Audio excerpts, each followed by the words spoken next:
ኦንላይን ላይ ስራ ለመስራት ሞክራችሁ ወይም ደግሞ ለመስራት አስባችሁ እስካሁን ድረስ ገንዘብ መስራት ካልቻላችሁ እናንተ ሰነፍ ስለሆናችሁ አይደለም። ጥፋቱ ለእናንተ የሚሆነውን ስራ ለመምረጣችሁ ነው። ላለፉት አመታት ኦንላይን ስራዎችን ሰርቻለሁ። እናም ፌል ያረኩበት ስራም አለ። ለሱም ምክንያቱ ከኔ ጋር የሚሄድ ስራ ስላልሆነ ነው። የማሳያችሁ ስራዎች እኔ ራሴ ሰራዋቸው እንጂ ሰዎች የነገሩኝ አይደሉም። ዛሬ በዚህ ቪዲዮ ስራውን ለመጀመር ምን ከባድ እንደሚያደርገው፣ ለመጀመር ምን ያህል ገንዘብ እንደሚያስፈልጋችሁ፣ ገበያው ላይ ለሚቀጥሉት አመታት ምን ያህል ተፈላጊ እንደሆነና ምን ያህል ገንዘብ ልትሰሩበት እንደምትችሉ በማወዳደር ለእናንተ ትክክለኛ የሆነውን ስራ አብረን እንመርጣለን። በዚህ ቪዲዮ መጨረሻ ለእናንተ የሚሆነው ትክክለኛውን ስራ መርጣችሁ ዛሬውኑ እሱ ላይ መስራት ትጀምራላችሁ። ዛሬ ማሳያችሁ 4 ስራዎች ቪዲዮ ኤዲቲንግ፣ ሶሻል ሚዲያ ማርኬቲንግ፣ ዲጂታል ፕሮዳክት እንዲሁም ሪሴሊንግ ናቸው። እነዚህ ስራዎች ላለፉት 12 ወራት በደንብ ስሰራቸው ነበር። ቪዲዮ ኤዲቲንግ ማለት ከክላይንቶች የተለያዩ አይነት ሮ ፉቴጆችን እየተቀበልን እነሱን ኤዲት በማድረግ ዴሊቨር ማድረግ ነው። ባለፈው 1 አመት ብቻ ቪዲዮ ኤዲቲንግን ተጠቅሜ ከግማሽ ሚሊዮን ብር በላይ መስራት ይችላል። በመቀጠል የሚሆነው ደግሞ ሶሻል ሚዲያ ማርኬቲንግ ነው። ሶሻል ሚዲያ ማርኬቲንግ ማለት ከድርጅቶች ወይም ደግሞ የግለሰቦች አካውንታቸውን በመቀበል የተለያዩ አይነት ኮንተንቶችን በመልቀቅ አካውንታቸውንና የከስተመር ቁጥራቸውን በማሳደግ ገንዘብ የምትሰሩበት መንገድ ነው። ሶስተኛው የሚሆነው ደግሞ ዲጂታል ፕሮዳክት ነው። ዲጂታል ፕሮዳክት ማለት ደግሞ የሆነ አንድ ፕሮዳክት ቢውልድ በማድረግና ያንን ነገር ለሰዎች በመሸጥ ገንዘብ የምትሰሩበት መንገድ ነው። ይሄንን የምናደርገው ኢንተርኔትን በመጠቀም ብቻ ነው እና እኛም በምንሰራበት ዘርፍ አንድ ዲጂታል ፕሮዳክት ቢውልድ አድርገን እስከ 100,000 ብር አካባቢ መስራት ችለናል። ሪሴሊንግ ማለት ደግሞ ገዢና ሻጮችን ኦንላይን ላይ በማገናኘትና ትርፋችሁን በመውሰድ ገንዘብ የምትሰሩበት መንገድ ነው። እኛም በሪሴሊንግ ከ50,000 ብር በላይ መስራት ችለናል። እነዚህ ነገሮች ስላችሁ ማን ናቸው ብላችሁ ከጠየቃችሁ ሮፊ ኤዲትስ የሚባል የቪዲዮ ኤዲቲንግ ኤጀንሲ አለን። ለሶሻል ሚዲያ ማርኬቲንጉ ደግሞ ሮፊ ክሬቲቭስ የሚባል የሶሻል ሚዲያ ማርኬቲንግ ኤጀንሲ አቋቁመን እየሰራ እንገኛለን። ዲጂታል ፕሮዳክት ላይ ደግሞ ከምንሸጥበት ዌብሳይት በሽያጭ 2ኛ ደረጃውን የያዘ ሮፊ ኤዲትስ ፕሪሚየም አሴት ፓክ የሚባል ፕሮዳክት አለን። በሪሴሊንግ ደግሞ የተለያዩ እቃዎችን የሚሸጥ ሮፊ ስቶር የተባለ የቴሌግራም ቻናል አለን። እነዚህ ስራዎች ላይ ልምድ እንዳለው ሰው አሁን ደግሞ ወደ ማወዳደሩ እንግባ። በመጀመሪያ የምንመለከተው እነዚህ ሙያዎች ለመማር ምን ያህል ጊዜ ይወስድባችኋል የሚለውን ነው። በመጀመሪያ ቪዲዮ ኤዲቲንግን ለመማር ፎከስ አድርጋችሁ የምትማሩ ከሆነ ሙያውን ለመያዝ ከ1 እስከ 3 ወር ሊፈጅባችሁ ይችላል። ነገር ግን ይሄን ሙያ ከሚያውቁ ሰዎች ብትማሩ ሞር የመማሪያ ጊዜያችሁን ልታሳጥሩ ትችላላችሁ። ሁለተኛው ሶሻል ሚዲያ ማርኬቲንግ። ሶሻል ሚዲያ ማርኬቲንግ ለመማር ደግሞ ጀስት ይሄኛው ከፕራክቲካል ይልቅ ሞር ኦፍ ወደ ቲዮሬቲካል ፓርት ስለሚያመዝን ይሄንን ለመማር ጀስት ከ1 እስከ 4 ሳምንት በቂ ነው። ሶስተኛው የሚሆነው ዲጂታል ፕሮዳክት ነው። ዲጂታል ፕሮዳክት ጀስት ቢውልድ የምታደርጉት የሆነ ፕሮዳክት ስለሚያስፈልጋችሁ ያንን ቢውልድ ለማድረግ ከ1 እስከ 6 ወር ሊፈጅባችሁ ይችላል። አራተኛው ሪሴሊንግ ነው። ስራውን ለመረዳት የሚያስፈልጋችሁ ግፋ ቢል 2 ሳምንት ነው። በመቀጠል ደግሞ እነዚህ ስራዎች ምን ከባድ ያደርጋቸዋል የሚለውን ነገር እንመልከት።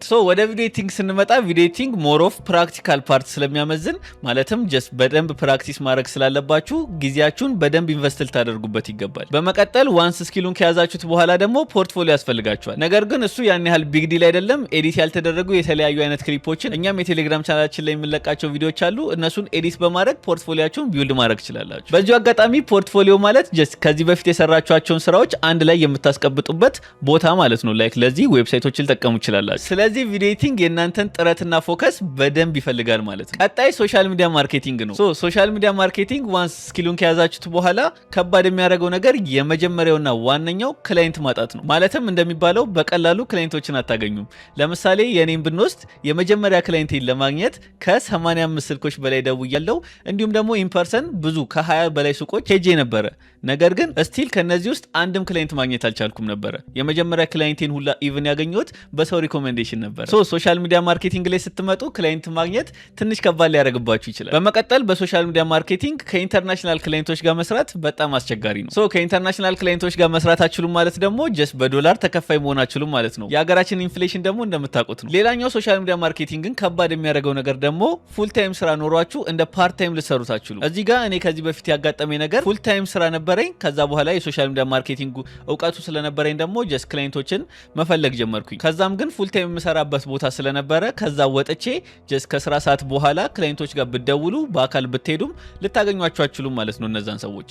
ይሄ በጣም ከባድ ያደርግባቸዋል። ሶስተኛው ዲጂታል ፕሮዳክት ነው። ዲጂታል ፕሮዳክትን ከባድ የሚያደርገው ነገር የሆነ የምትሸጡት ፕሮዳክት ያስፈልጋቸዋል ወይም ደግሞ ጀስት የሆነ ነገር ቢውልድ ማድረግ አለባችሁ ለመሸጥ ማለት ነው። ሌላው ዲጂታል ፕሮዳክትን ከባድ የሚያደርገው ነገር ማርኬቲንግ ላይ በጣም እውቀት ሊኖራችሁ ሊኖራችሁ ይገባል። ያ ማለት ፕሮዳክታችሁን ለመሸጥ የተለያዩ አይነት ማርኬቲንግ ስትራቴጂዎች ያስፈልጓችኋል። አራተኛ የሚሆነው ሪሴሊንግ ነው። ሪሴሊንግን ከባድ የሚያደርገው ነገር ደግሞ ከተለያዩ አይነት ሰዎች ጋር ኮኔክሽን ሊኖራችሁ ይገባል፣ ወይም ደግሞ የተለያዩ አይነት ሰዎችን ማወቅ መቻል አለባችሁ። ላይክ ቢዝነስ ኦነሮችን፣ ነጋዴዎችን እንዲሁም ደግሞ ሊገዟችሁ የሚችሉ አይነት ሰዎችን ማለት ነው። ሌላው ሪሴሊንግን ከባድ የሚያደርግባችሁ ነገር ደግሞ ዋንስ የምትሸጡት ፕሮዳክት ወይም ደግሞ ሰምቲንግ የሆነ ነገር ካገኛችሁ በኋላ የምትሸጡለትን ሰው መፈለግ ታይማችሁን ይወስድባችኋል። እናም እንደነገርኳችሁ እኛ የተለያዩ አይነት ስራዎችን ስለምንሰራ ለዚህ ሰፊ ታይም አልሰጠነውም። ምክንያቱም ሪሴሊንግ ስትሰሩ መንቀሳቀስ ይጠበቅባችኋል፣ ከነጋዴዎች ጋር ማውራት መቻል አለባችሁ፣ አዳዲስ እቃዎች ሲገቡ አፕዴት መደራረግ፣ እናም የተለያዩ አይነት ነገሮች ስላሉት እሱ ለኛ አይሆንም ማለት ነው። በመቀጠል የምናየው እነዚህን ስራዎች ለመስራት ምን ያህል ገንዘብ ያስፈልጋችኋል ወይም ደግሞ ለመጀመር ምን ያህል ኢንቨስት ማድረግ አለባችሁ። የመጀመሪያው ቪዲዮ ኤዲቲንግ። ቪዲዮ ኤዲቲንግን ጀስት ስልክ ወይም ደግሞ ፒሲ ካላችሁ በቀላሉ ቤታችሁ ሆናችሁ በነፃ ልጀምሩት የምትችሉት ስራ ነው። ነገር ግን እዚህ ጋር እንደ ትልቅ ወጪ ባይባልም የኢንተርኔት አክሰስ ወይም ደግሞ የኢንተርኔት ክፍያ ይጠበቅባችኋል። እዚህ ጋር የምጠቀምበት ዲቫይስ ትንሽ ነው የምትሉ ከሆነ ስልክን ብቻ በመጠቀም ከኢንተርናሽናል ክላይንቶች ጋር የሚሰሩ ቪዲዮ ኤዲተሮች አሉ። ሶ እናንተ ማሰሩበት ምንም አይነት ምክንያት የለም። ኢቭን እኔን እንኳን ብትወስዱ የመጀመሪያ ክላይንቴን አግኝቼ መስራት የጀመርኩት በሞተር ዴስክቶፕ ነው። በመቀጠል ሶሻል ሚዲያ ማርኬቲንግን ለመጀመር ምን ያህል ያስፈልገናል? ሶ ይሄም ተመሳሳይ ከቪዲዮ ኤዲቲንግ ጋር ፒሲ ወይም ደግሞ ስልክ ካላችሁ በቀላሉ ቤታችሁ ሆናችሁ ልጀምሩት የምትችሉት ስራ ነው። ያው በተመሳሳይ ቅድም እንዳልኳችሁ የኢንተርኔት ወጪው እንዳለ ሆኖ ማለት ነው። ሶስተኛው ደግሞ ዲጂታል ፕሮዳክት ለመጀመር ምን ያህል ያስፈልገናል የሚለው ነው። የመጀመሪያው ፕሮዳክታችሁን ለመስራት ወይም ደግሞ ቢውልድ ለማድረግ የምታወጡት ወጪ ነው። ለምሳሌ ያ ቢውልድ የምታደርጉት ፕሮዳክት መጽሐፍ ነው ብለን ብንወስድ ጀስት ያንን መጽሐፍ ለማጻፍ የምታወጡት ገንዘብ፣ ከቨር ፔጁን ዲዛይን ለማድረግ ለግራፊክ ዲዛይነር የምትከፍሉት ወጪ፣ እንደነዚህ አይነት ለፕሮዳክታችሁ የምታወጧቸው ወጪዎች ማለት ነው። በመቀጠል የምታወጡት ወጪ ያንን ፕሮዳክታችሁን ለመሸጥ ፖስት የምታደርጉበት ዌብሳይት ወይም ደግሞ ያንን ዌብሳይት ራሳችሁ ክሬት ልታደርጉ ትችላላችሁ። ሶ ያንን ዌብሳይት ቢልድ የምታደርጉበትም ራሱን የቻለ ወጪ አለው። ነገር ግን እዚህ ጋር በኮሚሽን የሚሰሩ ዌብሳይቶች ልታገኙ ትችላላችሁ። ለምሳሌ እኛን ፕሮዳክት ብንመለከት አንድ ሰው ዌብሳይቱ ላይ መጥቶ እኛን ሲገዛ 8% የዌብሳይቱ ባለቤት ይወስዳል ማለት ነው። ሶ ኢትዮጵያ ውስጥ ሆናችሁ ዲጂታል ፕሮዳክቶችን መሸጥ የምትፈልጉ ከሆነ የቡና ዌብሳይትን ሪኮመንድ አደርጋችኋለሁ። ሶ ዲጂታል ፕሮዳክት ላይ ሌላ ወጪ የሚሆንባችሁ ነገር ለኢንተርኔት የምታወጡት ወጪ ማለት ነው። አራተኛው ሪሴሊንግ ነው። ሪሴሊንግ ስትሰሩ ደግሞ ምን ያህል ገንዘብ ያስፈልጋችኋል? የመጀመሪያው ትራንስፖርቴሽን ነው። ሪሴሊንግ ስትሰሩ ቅድም እንደተነጋገርነው ከአንድ ቦታ ወደ አንድ ቦታ መንቀሳቀስ ስለሚኖርባችሁ የተለያዩ ቢዝነስ ኦነሮችን እየሄዳችሁ ማውራት ስለሚጠበቅባችሁ እዚህ ጋር የትራንስፖርቴሽን ወጪ ይኖርባችኋል ማለት ነው። ከዛ ባለፈ ደግሞ የዴሊቨሪ ፊ ነው። ማለትም ከነጋዴው ወስዶ እዛ የሚገዛችሁ ሰው ጋር የሚያደርስላችሁ ሰው ያስፈልጋችኋል። ሶ ያንን የዴሊቨሪ ክፍያ መክፈል አለባችሁ ማለት ነው። በመቀጠል ያው ሁሉም ጋር እንደተለመደው የኢንተርኔት ወጪያችሁ ነው። ሶ አሁን ደግሞ ኢንካም ፖቴንሻላቸውን እንመለከታለን። እነዚህ ስራዎች በመስራት ምን ያህል ገንዘብ መስራት እንደምትችሉና ወደፊት ደግሞ ምን ያህል ገንዘብ ልትሰሩባቸው እንደምትችሉ እናያለን። የመጀመሪያው በቪዲዮ ኤዲቲንግ ነው። በቪዲዮ ኤዲቲንግ ገና ጀማሪ ከሆናችሁ ከ12000 እስከ 20000 ብር መስራት ትችላላችሁ። ቅድም እንዳልኳችሁ እኔ ራሱ የመጀመሪያ ስራዬን ሳገኝ ከዛሬ 2 ወይም 3 ዓመት በፊት በቪዲዮ ኤዲቲንግ በ12000 ብር ነበር የተቀጠርኩት። ይታያችሁ የዛሬ 2 እና 3 ዓመት ማለት ነው። አሁን ላይ ከዚህም በላይ ማግኘት ትችላላችሁ። በቪዲዮ ኤዲቲንግ ደግሞ ወደፊት ምን ያህል መስራት ትችላላችሁ የሚለውን ስንመለከት ዋንስ ስኪላችሁን ካሳደጋችሁ በኋላ ከ100,000 ብር በላይ መስራት ትችላላችሁ። ምክንያቱም አሁን ላይ ሁሉም ነገር ወደ ቪዲዮነት እየተቀየረ ስለሆነ ቪዲዮ ኤዲቲንግ ወደፊት ትልቅ ፖቴንሻል አለው። እኛ ራሱ ማንነታችንን ደብቀን ከዜሮ ጀምረን እንዴት 8 ክላይንቶችን በ7 ቀን ማግኘት እንደቻለን እዚህ ጋር ቪዲዮ አስቀምጥላችኋለሁ። እዛ ላይ ገብታችሁ ቼክ ልታደርጉ ትችላላችሁ። በመቀጠል በሶሻል ሚዲያ ማርኬቲንግ ምን ያህል ገንዘብ መስራት ትችላላችሁ የሚለውን ስንመለከት ገና ጀማሪ ከሆናችሁ ከ3000 እስከ 10000 ብር መስራት ትችላላችሁ። ነገር ግን ሶሻል ሚዲያ ማርኬቲንግ ላይ እውቀታችሁንና ፖርትፎሊዮአችሁን እያሳደጋችሁ ስትመጡ በቅጥር ከ25000 ብር በላይ ማግኘት ትችላላችሁ። ምክንያቱም አሁን ላይ ሁሉም ቢዝነሶች ወደ ሶሻል ሚዲያ እየመጡ ስለሆነ ግዴታ ሶሻል ሚዲያ ማኔጀር ያስፈልጋችኋል። ነገር ግን ራሳችሁን ችላችሁ ወደ ኤጀንሲነት ካሳደጋችሁት ደግሞ ከ60000 ብር በላይ ማግኘት ትችላላችሁ። ሶስተኛው በዲጂታል ፕሮዳክት ደግሞ ምን ያህል ገንዘብ መስራት እንችላለን ለሚለው ደግሞ ገና ጀማሪ ከሆናችሁና ወይም ደግሞ ፕሮዳክት ገና ቢውልድ ማድረጋችሁ ከሆነ ከ1000 እስከ 2000 ብር መስራት ትችላላችሁ። ለወደፊቱ ግን እንዳልኳችሁ ኦዲየንሶቻችሁ እየሰፉ ስለሚመጡ ከ70000 ብር በላይ መስራት የምትችሉበት ቢዝነስ ነው። ይሄ ጥሩነቱ ጀስት እናንተ ተኝታችሁ ራሱ ፕሮዳክት በተሸጠ ቁጥር ገንዘብ ማግኘት ትችላላችሁ። ሶ አራተኛው ሪሴሊንግ ነው። ሪሴሊንግን በመጠቀም ደግሞ ምን ያህል ገንዘብ መስራት እንችላለን ለሚለው ገና እየጀመራችሁ ከሆነ ከ1000 እስከ 2000 ብር መስራት ትችላላችሁ። ነገር ግን እናንተም እውቀታችሁን ስታሳድጉ ኦዲየንሱ ደግሞ ምን እንደሚፈልግ ስትረዱና የምትሸጧቸውን እቃዎች ደግሞ እንዴት በርካሽ መግዛት እንደምትችሉ ሲስተሙን ዋንስ ካገኛችሁት በኋላ በዚህ ስራ ከ60000 ብር በላይ መስራት ትችላላችሁ። አሁን ደግሞ እነዚህን ስራዎች ከጠቀስናቸው ክራይቴሪያዎች አንጻር ኮከብ እንስጣቸው። የመጀመሪያው ቪዲዮ ኤዲቲንግ ለመማር ከሚወስዱ ከሚወስደው ሰዓት አንፃር 4 ኮከብ ሰጠዋለሁ። ምክንያቱም ለመማር ትንሽ ጊዜ ነው የሚወስደው። አንዷን ኮከብ ያነሳውበት ምክንያት ግን የናንተን ኢፈርት ይጠይቃል ማለት ነው። ሶ ቪዲዮ ኤዲቲንግን ከባድ ከሚያደርጋቸው ነገሮች አንፃር ደግሞ 4 ኮከብ ሰጠዋለሁ። ምክንያቱም ቪዲዮ ኤዲቲንግን በቀላሉ ልጀምሯቸው ይችላላችሁ። የተለያዩ አይነት ዩቲዩብ ላይ ቱቶሪያሎች አሉ። እኛ ራሱ ፍሪ የለቀቅናቸው ኮርሶች አሉ። እነዛን በመመልከት በቀላሉ መጀመር ይችላላችሁ። ሶስተኛው ስታርታፕ ኮስት ነው። ለቪዲዮ ኤዲቲንግ ጀስት ባላችሁ ነገር መጀመር ስለምትችሉ 5 ኮከብ ሰጠዋለሁ። ቀጣይ ኢንካም ፖቴንሻሉ ነው። ቪዲዮ ኤዲቲንግ ጀስት አሁን ላይ እንደምትመለከቱት ሁሉም ቢዝነሶች ወደ ሶሻል ሚዲያዎች ይመጣሉ። ወደፊት ደግሞ ከኢንተርናሽናል ክላይንቶች ጋር መስራት ስለምትችሉ በጣም ብዙ ብሮችን ልትሰሩበት ይችላላችሁ። ስለዚህ ለዚህ 5 ኮከብ ሰጠዋለሁ ማለት ነው። ቀጣይ ሶሻል ሚዲያ ማርኬቲንግ ነው። ሶሻል ሚዲያ ማርኬቲንግን ለመማር ከሚወስድባችሁ ሰዓት አንፃር 5 ኮከብ ሰጠዋለሁ። ቅድም እንዳልኳችሁ ሞር ቲዮሬቲካል ፓርት ስለሆነ ቶሎ ልትማሩ ትችላላችሁ። ሁለተኛው ከባድ የሚያደርግባችሁ ነገር ነው። ሶሻል ሚዲያ ማርኬቲንግ ስትሰሩ ክላይንት ማግኘት እንዳልኳችሁ በጣም ከባድ ነው። እናንተ ገንዘብ መስራት የምትችሉት ደግሞ ክላይንት ስታገኙ ስለሆነ ለዚህ 2 ኮከብ ሰጠዋለሁ። ሶስተኛው ለመጀመር የሚያስወጣችሁ ወጪ ነው። ቅድም እንደተነጋገርነው ባላችሁ ነገር ቤታችሁ ልትጀምሩ ስለምትችሉ ለዚህ 5 ኮከብ ሰጠዋለሁ። አራተኛው ኢንካም ፖቴንሻል ነው። ኢንካም ፖቴንሻሉ ጀስት ትሰሩበታላችሁ። ነገር ግን ደግሞ ያን ያህል በጣም ሊያሳድጋችሁ ስለማይችል 3 ኮከብ ሰጠዋለሁ ማለት ነው። ቀጣይ የሚሆነው ዲጂታል ፕሮዳክት ነው። ዲጂታል ፕሮዳክት ለመጀመር ከሚወስድባችሁ ሰዓት አንፃር 3 ኮከብ ሰጠዋለሁ። ምክንያቱም የሆነ ፕሮዳክት ቢውልድ ማድረግ አለባችሁ። ያንን ደግሞ ለማድረግ የሚወስድባችሁ ሰዓት አለ። ሁለተኛው ዲጂታል ፕሮዳክትን ከባድ ከሚያደርግባችሁ ነገር አንፃር ደግሞ 3 ኮከብ ሰጠዋለሁ። ምክንያቱም ለመሸጥ ቢውልድ ያደረጋችኋቸው ኦዲየንሶች ያስፈልጓችኋል። እንዲሁም ደግሞ የማርኬቲንግ እውቀቱ ስለሚያስፈልጋችሁ ወዲያው ቢውልድ እንዳደረጋችሁ ገንዘብ ልትሰሩበታችሁ። ሶስተኛው ስታርታፕ ኮስት ነው። ስታርታፕ ኮስት ላይም በተመሳሳይ 3 ኮከብ ሰጠዋለሁ። ምክንያቱም እንዳልኳችሁ የዌብሳይት የተለያዩ አይነት ቢውልድ ለማድረግ ደግሞ የምታወጧቸው ወጪዎች ስላሉ። አራተኛው ኢንካም ፖቴንሻሉ ነው። ኢንካም ፖቴንሻሉ ላይ 5 ኮከብ ሰጠዋለሁ። ምክንያቱም ዋንስ ያንን ፕሮዳክት ቢውልድ ካደረጋችሁ በኋላ ጀስት እናንተ ባስኖር እንኳን ገንዘብ መስራት ትችላላችሁ። እናም ደግሞ ቅድም እንዳልኳችሁ ኦዲየንሶቻችሁም እያደጉ ስለሚመጡ ሞር ገንዘብ የመስራት እድል አላችሁ ማለት ነው። የመጨረሻው ሪሴሊንግ ነው። ሪሴሊንግን ለመማር ከሚወስድባችሁ ሰዓት አንፃር 5 ኮከብ ሰጠዋለሁ። ምክንያቱም ጀስት በአንድና በሁለት ሳምንት ቤታችሁ ቁጭ ብላችሁ ልትማሩ ትችላላችሁ። ሁለተኛው ሪሴሊንግን ከባድ ከሚያደርግባችሁ ነገር አንፃር ደግሞ 3 ኮከብ ሰጠዋለሁ።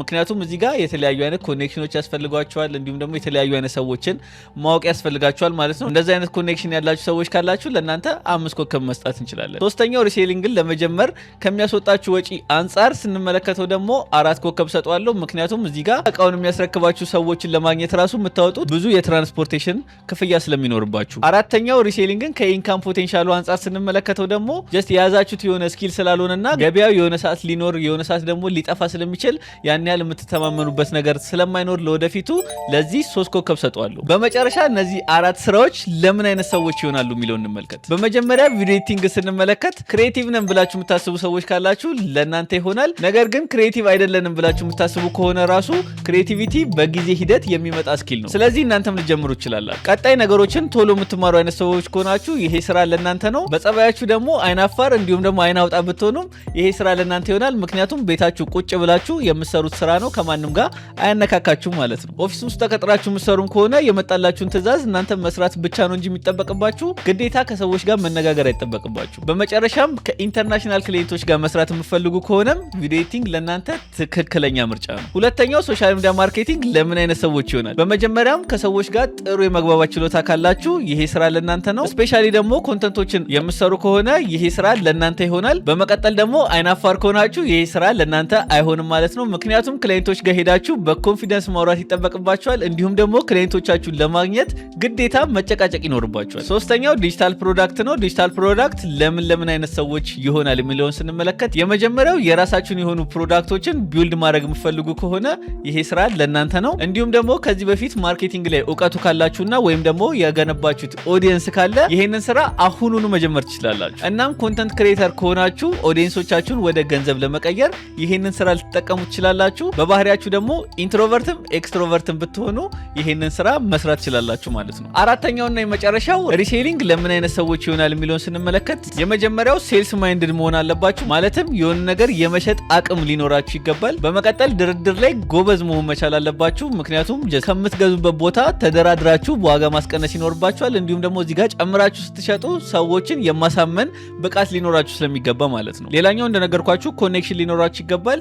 ጀስት ሊሆኑ እቃዎችን የሚሸጡ አይነት ሰዎች አካባቢያችሁ ላይ ካሉ ይሄ ለእናንተ ጥሩ እድል ነው ማለት ነው። መጨረሻው በጸባያችሁ ኤክስትሮቨርት ወይም ደግሞ አይን አውጣ መሆን መቻል አለባችሁ። ዛሬ እነዚህን 4 ስራዎች በተለያዩ አይነት መንገድ አሳይቻችኋለሁ። አሁን የእናንተ ውሳኔ ነው። ከባህሪያችሁ ካላችሁበት ሁኔታ አንጻር ለእኔ ትክክለኛ ስራ ነው የምትሉትን አንዱን ስራ መርጣችሁ አሁኑኑ መጀመር ትችላላችሁ። ለሱ ደግሞ የሚያግዛችሁን ስለ እያንዳንዱ ስራ ዲቴል የያዘ ፒዲኤፍ ቴሌግራም ቻናላችን ላይ እናስቀምጥላችኋለን። ሊንኩን ዲስክሪፕሽን ላይ ማግኘት ትችላላችሁ። እኛ ግን በዚች 12 ወር ውስጥ ብቻ ግማሽ ሚሊዮን ብር የሰራንበትን የቪዲዮ ኤዲቲንግ ስኪል መማር የምትፈልጉ ከሆነ በነፃ የለቀቅናችሁ ዩቲዩብ ቪዲዮ አለ። እሱን ቼክ ልታደርጉ ትችላላችሁ። እኛ በሚቀጥሉት 4 ወራት እየተከታተልናችሁ የተለያዩ አሳይመንቶችን እንዲሁም ቱቶሪያሎችን እየሰጠናችሁ በተጨማሪ ለእናንተ የሚያስፈልጉ ሪሶርሶችን እያቀረብንላችሁ እኛ ጋር ከዜሮ ጀምራችሁ ፕሮፌሽናል ኤዲተር የሚያደርጋችሁን የቪዲዮ ኤዲቲንግ ፕሮግራም አዘጋጅተንላችኋል። በዚህ ፕሮግራም ላይ ተጨማሪ ገቢ የምትፈልጉ፣ አሁን የምትሰሩትን ስራ መቀየር የምትፈልጉ፣ ቤት ውስጥ ሆናችሁ ምን እንደምትሰሩ ግራ የገባችሁ እኛ በሚቀጥሉት 4 ወራት ከዜሮ ተነስታችሁ የምትፈልጉበት ቦታ ሆናችሁ የምትሰሩት፣ ተቀጣሪ ከሆናችሁ ደግሞ ጎን ለጎን ልትሰሩት የምትችሉትን